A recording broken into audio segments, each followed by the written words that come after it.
we're going to look at one of the most significant moments in humanity's history. So we're going to look today at the first human to travel into space. First person to boldly go. First person to leave our planet, look down on this sphere, and come back home safely and report about what our planet looked like from space. That is an amazing accomplishment. I think everybody on our planet should be able to rattle off the name of this person right here who was indeed the first human being to leave our planet, look down on our planet, and come back home and tell us about it. That is absolutely remarkable. Equally remarkable is how many people don't actually know this gentleman's name. But that's all right. Not everybody is an avid space exploration enthusiast as myself. And hopefully by the end of this course, this name will be locked into your brain for at least a little while. Let's get to it. The first human in space, as you'll see here, the CCCP, the Cyrillic, Russian for USSR. It is the Soviet Union that puts the first human in space, and the first human in space is Yuri Gagarin. So what you'll want to jot down in your notes, you want the Gagarin. So one of the times you do need to have the date, 12th of April 1961. And Gagarin spent an hour and 48 minutes in space.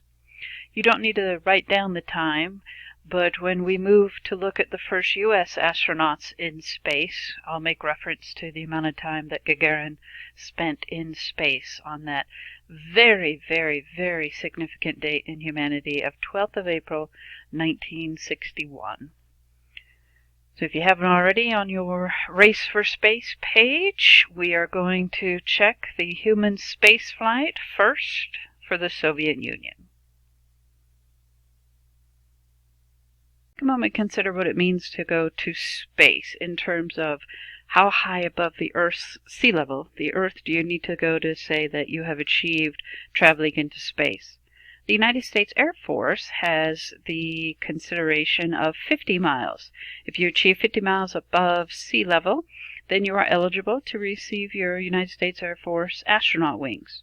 On a more international consideration, the 100 kilometers above the Earth's surface, what is known as the Kármán line, as it's named after von Kármán, who, as it shows here, regarded as the outstanding aerodynamic theoretician of the 20th century.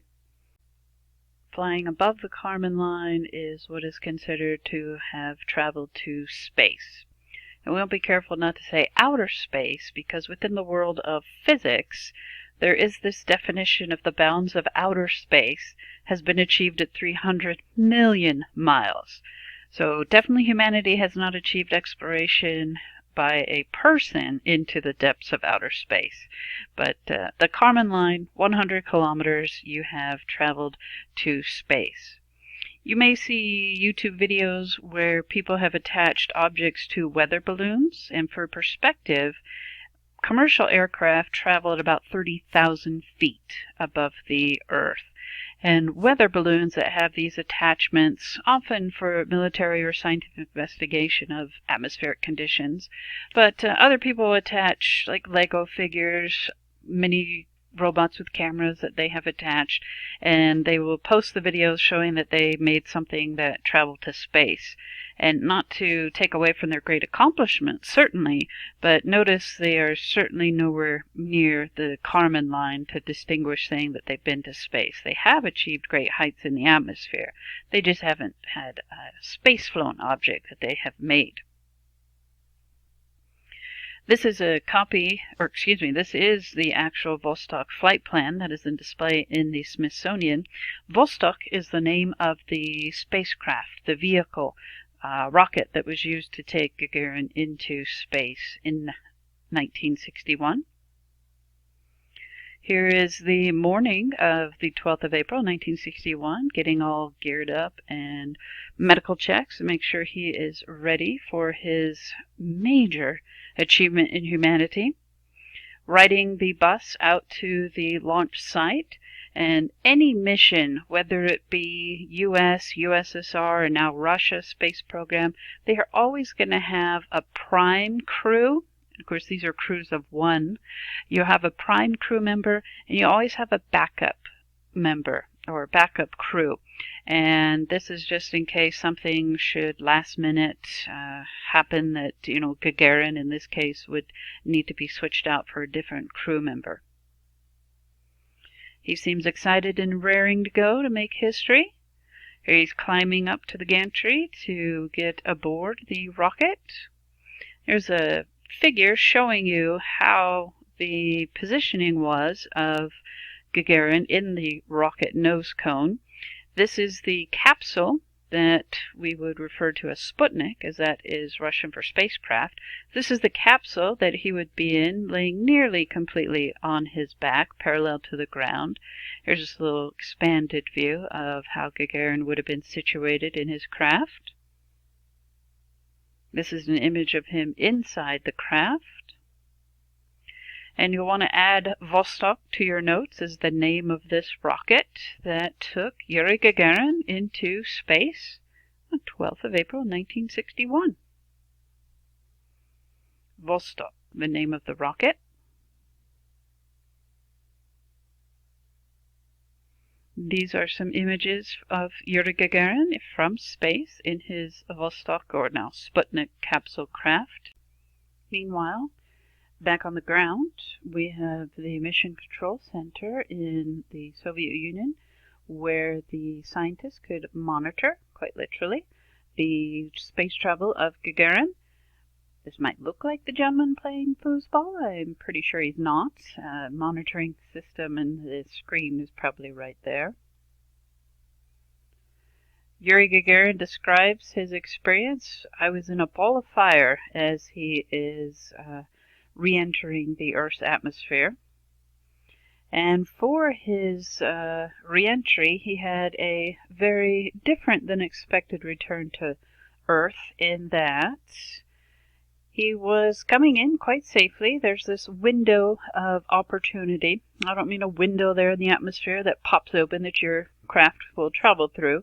A window is the expression of the perfect timing to approach entry back into the Earth's atmosphere. So you hit the right angle so that your spacecraft doesn't go skipping, bouncing off the atmosphere, or come in too quickly that it would burn up. So this perfect window to enter. He comes in at the entry point, and as he describes quite succinctly, it's like being in a big ball of fire. And the ejection seat for him is fired. And so he parachutes down safely to Earth. And some aficionados like to say that, well, we shouldn't count Gagarin as the first human into space because he didn't return with the spacecraft that he left planet Earth from. Now, as you know, I'm very supportive of reporting history accurately. Like, I like to make you aware of the fact that Alberto Santos Dumont is often considered by most people as the inventor of the airplane. But this is a situation where I have to say, no, I think Yuri Gagarin most certainly became the first human to travel into space and return home safely to tell about his experiences. So at about 7,000 meters, 23,000 feet, so a few thousand feet shy of parachuting from a commercial airline altitude. And this is just a close-up of the capsule, how the hatch would open, blow open, and then he would shoot out of the spacecraft and land safely. Just another look at the path that his spacecraft took, and then himself. This is the logo often associated with his mission. The gentleman here, whose name you want to jot down, is best described as the USSR's equivalent to Wernher von Braun. Now, he probably wouldn't appreciate that, in that he is his own outright legend, but that's a great way to put it in terms for you of the gentleman whose name you're going to jot down in this space right here, and that is Sergei Korolev. I only need to have the surname here of Korolev. And as far as the description of who he is, essentially he is the engineer who designed the Vostok rockets and was the leading engineer responsible for getting Yuri Gagarin into space and returning home safely. So Korolev, USSR head engineer of the Soviet space program, or within the Soviet space program. So the Vostok rocket is one of the great accomplishments of Korolev. There is a statue in honor of Korolev in Star City, which is the Cosmonaut Training Center. Now, cosmonaut is the Russian equivalent of the English astronaut. Return to looking at the landing of Yuri Gagarin on the 12th of April, 1961. Cute little account here that 2 schoolgirls witnessed the Vostok landing and described the scene. It was a huge ball, about 2 or 3 meters high. It fell, then it bounced, and then it fell again. There was a huge hole where it hit the first time.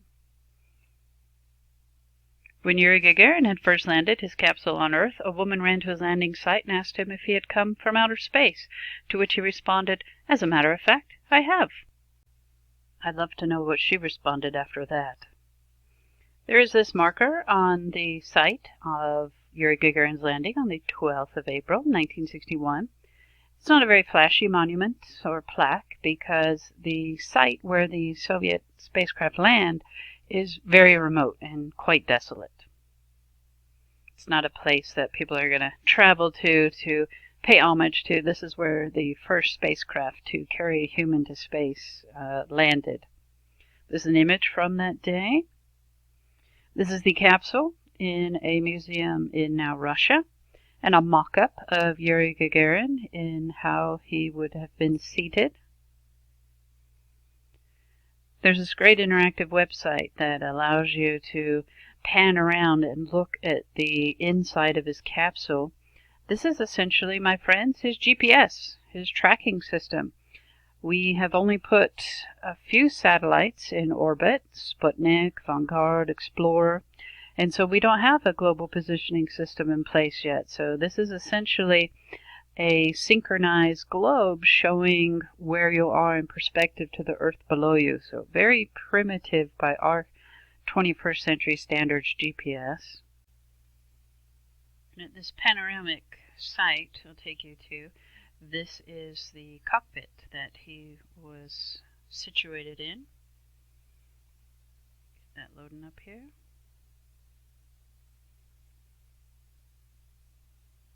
I'll get a little full screen for you here. And hopefully not make you too nauseous as we spin around and take a little look as to how things would have appeared for Gagarin. I believe this was the small porthole that he was able to look out and see the Earth underneath. Ooh, don't lose your cookies. Here's some controls, I think, for maneuvering. Not at all positive here, my friends. But a fun little website that you can pan around through the cockpit. And I'll put in the comments a place for you to be able to access this if you'd like to take a closer look without feeling too terribly nauseous. Gagarin makes the cover of Time magazine. You'll see the infamous hammer and sickle here. And way back in 1961, the U.S. didn't quite have a full grasp of exactly how the spacecraft looked. And this is a video. It's in Russian, but it captures the spirit of the time, I think, for you to enjoy a couple of minutes of this great moment in human history.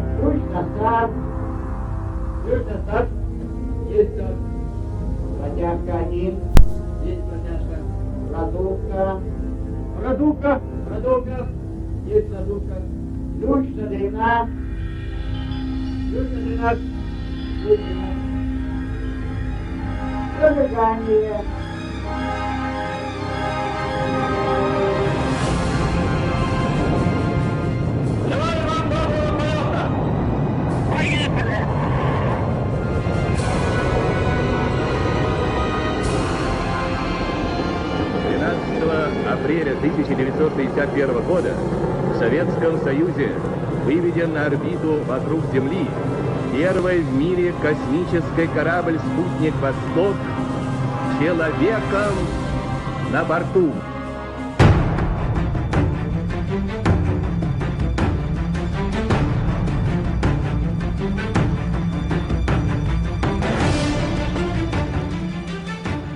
Командование ВВС рекомендует первым для выполнения космического полета назначить старшего лейтенанта Гагарина Юрия Алексеевича.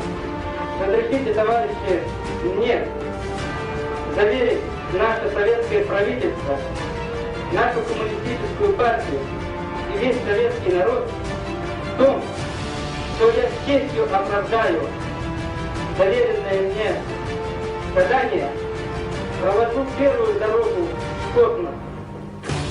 А если на пути встретятся какие-либо трудности, то я преодолею их, как преодолевают коммунистов.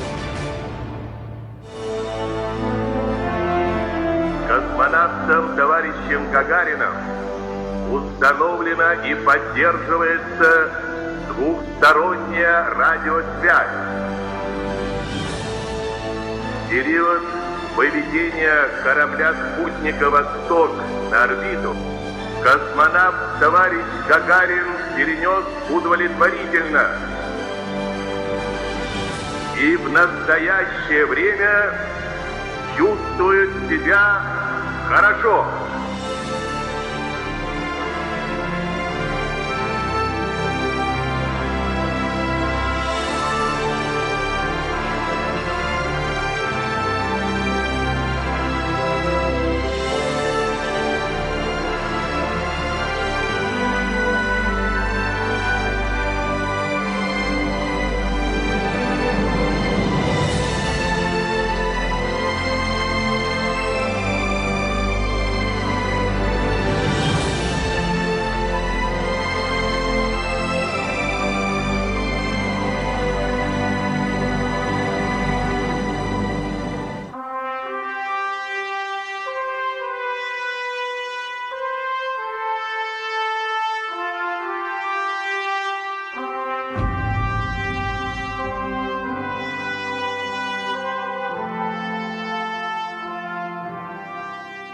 Я обыкновенный русский человек.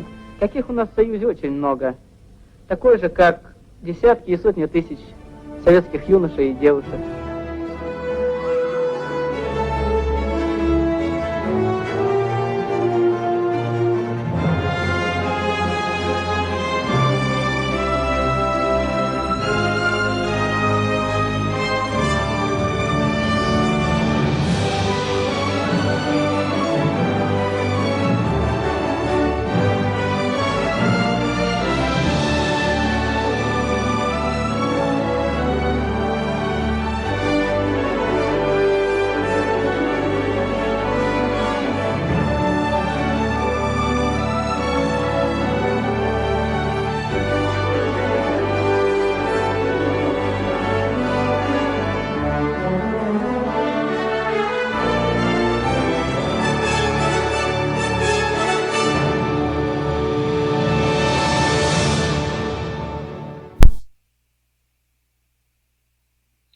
Flying around the Earth inside the spaceship Sputnik, I saw the beauty of our planet. People, let's guard and increase this beauty, not destroy. This is a very common sentiment for folks who have traveled out of the limits of Earth's atmosphere into space, that they don't see political borders, they see one Earth. Just to emphasize how this is a common sentiment. In 1978, the first German travels into space, and he says, "Only when I saw the Earth from space and all its ineffable beauty and fragility did I realize that humankind's most urgent task is to cherish and preserve it for future generations." I always point out, if you end up famous, make sure your family knows which childhood photo you would like shared with the masses. Gagarin then came home and did a world tour and shared his experiences. This would have been a great thing to have listened to a first-hand account from Yuri Gagarin talk about his time in space. The suit that was worn by Gagarin in space, you can tell fuzzy photo that must be taken by me, is on display in the Air and Space Museum in Washington, D.C. Just shows you again how museums are able to get along with each other and share and rotate materials to one another in times of war and strife. This is fantastic. Yuri Gagarin took with him his passport because he certainly left the country and would need to have his documents upon returning. Gagarin passed away in March of 1968, not from any complications of his space flight, but he resumed work from after his tour of the world, sharing his experiences. He returned to his original job of being a test pilot, which is a very precarious occupation, and unfortunately an accident in testing a new experimental plane took his life. There is this area in Star City that is a tribute to some of the great cosmonauts. This is an actual sculpture that is in honor of Yuri Gagarin's first flight. These are some pillars with the sculptures of the heads of these famous cosmonauts, the first one here being Yuri Gagarin, and the woman that is placing the wreath here is Yuri Gagarin's mother. In color, obviously, and from the front perspective of this memorial statue. He was honored on the currency. Each year, on the 12th of April, it's the World Space Party in Russia, commonly known as Yuris Night, where they'll celebrate the anniversary of Yuri Gagarin's flight into space. One of the things lots of people will yell out in the celebration is what Yuri Gagarin said right before liftoff, is he yelled out, "Поехали," and the "Поехали" expression essentially translates to "let's go." In 2011, the 50th anniversary of Yuri Gagarin's trip into space and back, there was, of course, expanded world celebration activities throughout the entire year of 2011. My good friend, who is Russian, from Russia, Katya, she went back to visit her family in St. Petersburg, and she does live in the U.S., and she decided to let me know that she was going to be in Russia for the celebration of Yuri Gagarin's 50th anniversary, and I handled it very maturely and decided I just was so jealous I couldn't talk to her anymore. A week and a half or so after the World Space Party in 2011, I arrived home from school, and on my porch there's this long package tube, and I open it up, and it's this huge, almost larger than life, this huge calendar of Yuri Gagarin's celebrations of 50 years of his moment in history. So, of course, naturally I had to resume the friendship, and it's been fun to learn about the Soviet space program through stories of her mother, as her mother was an engineer for the Russians, and we'll talk more about that in future lessons. This is an outline of the orbit, the orbital path that Gagarin took on the 12th of April 1961. It takes about 90 minutes to orbit the Earth at a rate of about 17,500 miles per hour. This is the outline of the orbit that's in your notes. This weird shape is actually very close to a circle. You have to remember, anytime you take a three-dimensional sphere representing Earth and flatten it, you're going to have this distortion. So this curve pattern, very typical of representing orbital paths. So indeed, the first human orbit also goes to the USSR. On the 50th anniversary, the Attic Room Company put together this fabulous footage, and the footage is available at firstorbit.org, because the footage is about over 90 minutes, so I'm not going to play this for you, but I'd highly recommend going to this firstorbit.org. And what was sensational about this on the 50th anniversary is they had made this footage where for over a year they had collected clear images of Earth that matched up footage of Gagarin back in 1961 traveling about the Earth. and they synced this in a live, and I think it was one of the very first live YouTube video plays, and they synced it up to the exact time 50 years ago, and you could view the Earth as Yuri Gagarin had passed over it. Of course, you were seeing the modern footage, and then they had gotten access to fairly newly released footage of Gagarin's flight, and they overlapped some of his actual footage. And throughout the whole video, anytime that there is radio chatter, that is actually Gagarin and Korolev, the communications from 1961. So if you're doing some work and you want to have something just off to the side, because it's got some great music as it pans around the Earth, firstorbit.org. Highly, highly recommend for you. In 2011, there was a launch, well, a couple launches, but one of the launches of a Russian in 2011 spacecraft had the image of Yuri Gagarin honoring that 50th anniversary. This was an animated Google Doodle. His rocket would fly off there in the animation. Of course, headlines, man enters space. This is the Huntsville Times. Purposely chose this one to show you, as that is the home to Frenner von Braun's team of engineers. They certainly wanted to have the accolade of putting the first human into space for the United States. Or perhaps that accolade should belong to the United States. Let's take a look at this video clip. Air Force team studying the effects of high altitude on the human body. He never achieved the fame of Yuri Gagarin or Neil Armstrong. But to all intents and purposes, Joe Kittinger was the first man in space. 3 hours after liftoff, his balloon was 30 kilometers above the Earth, 3 times higher than a jet airliner.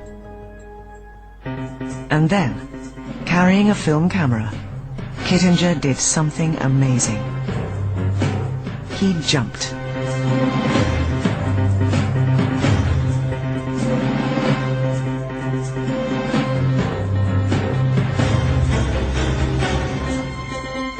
High above the clouds in the incredibly thin air, Kittinger had no sense of falling.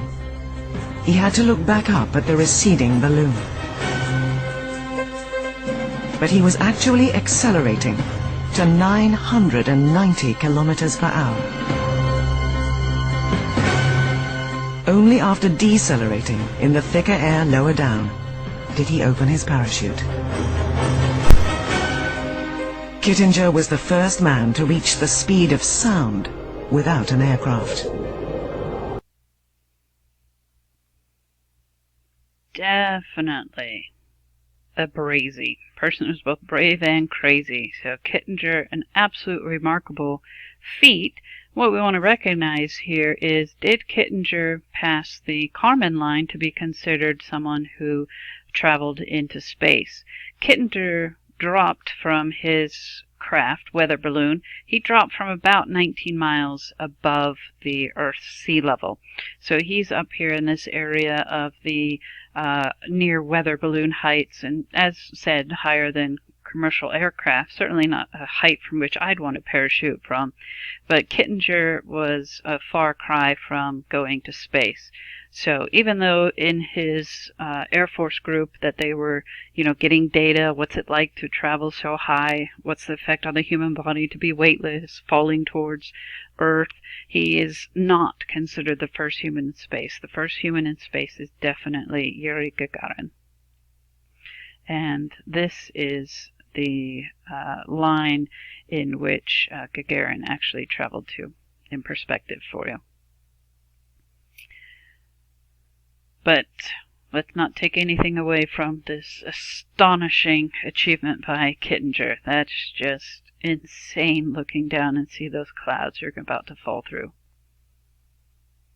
Outer space, or space in this case, is only an hour's drive away. If your car could drive straight up, that is. We'll end with this parallel that traveling into the depths of space is very similar to traveling to the depths of the ocean.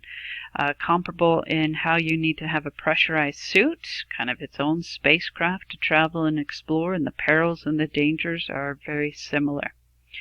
So ask yourself, would you be a brazy, my brave crazy people who would travel to space? You more an ocean explorer? Or I'll explore from the comforts of my home. Nothing wrong with that.